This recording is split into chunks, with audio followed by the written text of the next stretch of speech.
Okay, this is, I don't even know day. Walt, what day is this, Walt, that we've been working on it? 5? Something like that. Maybe day 5. We're filling the holes in on the front of the frame and trying to get it prepped and ready for putting the front suspension in.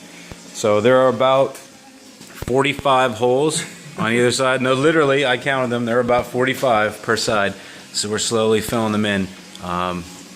It's just very time consuming, but it'll be worth it. Frame will look nice and clean. It'll be hopefully pretty square and straight for us to put the Heights front end in. So hopefully we'll have an update later in the day, and maybe we'll have some other stuff tacked into place. Okay, here we are at the end of day 5. We're calling it day 5, we think. We got all of the holes in the front filled, or almost all of the holes.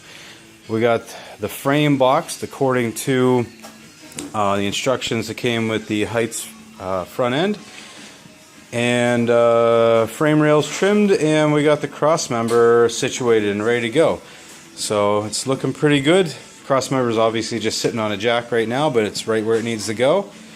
And next day what we're going to do is get that tacked in, and then hopefully get the rest of it put together and welded in, and we'll have the front suspension done on this 53.